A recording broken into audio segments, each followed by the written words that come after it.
Welcome to the Slop Farm. Enjoy the video. You start by opening settings and going straight to accessibility, then personal voice. You'll record about 150 short phrases. This creates a voice model Siri can use.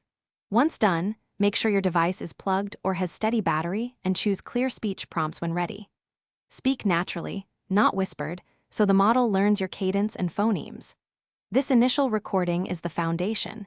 Treat it like a single session capture for accurate replication. Now you'll record each displayed phrase, read them at a steady pace and pause briefly between lines to help alignment. Once done, the device processes the data locally. This step converts your recordings into a usable model for voice synthesis. Make sure you stay on Wi-Fi if prompted for any cloud processing options, though the core personal voice remains device-focused. After processing completes, test the sample playback to confirm tone, pitch, and pronunciation. Finally, enable your new personal voice where Siri voices are listed. Select it and run simple commands like "What's my schedule?" to validate responsiveness. Once integrated, you'll notice Siri replies using your modeled tone. Make sure to test both short commands and natural requests to confirm clarity.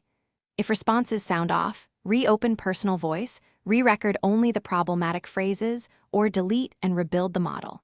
If problems persist, check microphone permissions and retry recordings in a quieter environment. Thanks for watching. Consider subscribing if we helped you today.